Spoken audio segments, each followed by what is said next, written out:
crime against humanity. This report will help Human Rights Watch put more pressure on the UN Security Council to put further sanctions on members of the Syrian regime. The rights group is also calling for the matter to be referred to the International Criminal Court. And before we go, a reminder of our headlines. Presidents Alhaji Dr. Yahya Jammeh and Mayen Joe have pledged to deepen and bolster the mutually beneficial ties that bind Banjul and Taipei. Vice President Ajah Dr. Aissatou Njie Saidi today launched the 2012 Africa Human Development Report entitled Towards a Food Secure Future. 4 officials of the International Criminal Court held captive in Libya by the Zintan Brigade have started severing freedom, and Prime Minister Raila Odinga has ruled out the withdrawal of Kenyan from Somalia after the twin attack on churches claimed the lives of 17 people. You can follow those stories on the GRTS programs live on our website at www.grts.gm. There you can also monitor GRTS Radio Live. That brings us to the end of the news. Thanks for the pleasure of your company. Stay tuned and enjoy our range of interesting programs.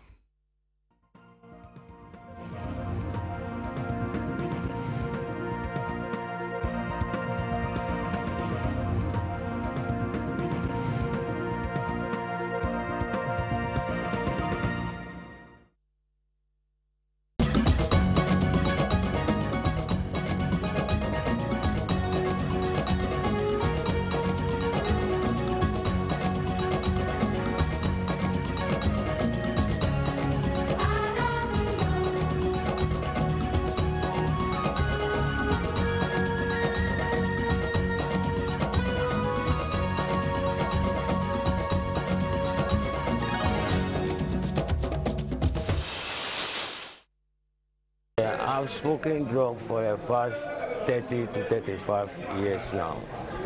And before I used to carry it abroad. You know, and then since from that time I came back to Ghana. How old are you now? I'm now 56 years old. What kind of drugs have you used to carry?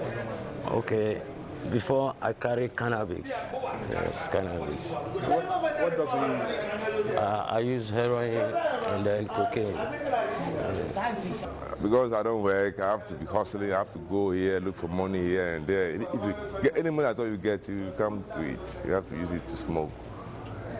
It's not helping the society, it's not helping the community, it's not helping the nation as a whole. Why can't you stop? It's not easy. When you fall inside, to stop, it's not easy. It's not as you are saying it, I'm going to stop. No. Because of the symptoms, the withdrawal symptoms, those are the things that will prevent you from stopping. So when you don't have money, what do you do? I have to do anything possible to get money. I was a very good boy. I grew up in a nice family.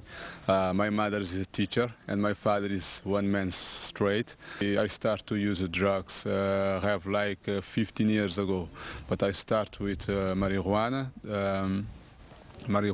And a couple years ago after I start to use cocaine, but all the time I work and I do my day always with my family. I have 2 kids and I used to have my wife. Right now I don't have wife, I'm separate because after I started to use the cocaine, my situation was so complicated. I didn't do what I'm supposed to do with my family, give the money at home for everything, for the food, for that kind of things. And I lost my job. I used to have a good job. I think that I use drugs basically to be able to take care of some of these things such as fear, low self-esteem, and all of that, you know. So when I first smoked heroin, for example, which doesn't have any peculiar scent, I thought that I had something that would take care of, you know, my shyness problem, you know. So I sort of fell in love with it, you know. I was so much in love with drugs that I never cheated on it. In much of West Africa, this will be considered as washing your dirty linen in public, and the West African society typically frowns at that. But these are unusual times in West Africa. The West African society is experiencing a meltdown of sorts. The fabric of society is being eroded by the increasing consumption of illicit drugs. It is a problem the international community has been contending with for decades. Now West Africa must deal with it. Not too long ago, the region was largely regarded as a transit route for illicit drugs, but that now belongs in the past. Tons of illicit drugs still pass through West Africa, but some of them certainly stay behind. Heroin, cocaine, ganja, they are all drugs. We have other drugs too are there, like these amphetamines. Marijuana has long been abused in the region where it is grown locally, but demand for it has become so high that farmers are reported to be abandoning the cultivation of food crops for the more prosperous cultivation of marijuana. The United Nations Office on Drug and Crime, UNODC, report suggests that West Africans have become the heaviest users of marijuana in the world. The use of alcohol is not illicit in much of West Africa, so it is not often recognized as an abusive substance. In reality, alcohol features quite high on the list of substances seriously abused with severe consequences for addicts, their families, and the larger society. It has reached such a dangerous high that no country is in denial, even for national pride. At a conference in Accra on the subject of illicit drugs in the region, each ECOWAS member state had a story to tell. Their story underlies the enormity of what is now being called the drug scourge in West Africa. There's something going wrong in Ghana where younger girls are getting more into drugs than the boys. Now there is another problem we are having in this country. That is, initially, when these drug menace started occurring in Ghana in the 80s, the drugs that usually we start using when you are getting into drugs include alcohol, nicotine, and marijuana. Unfortunately, the gateway drugs are changing in Ghana, where we have students who go in straight for cocaine and heroin without starting from marijuana, nicotine, and alcohol as it used to be.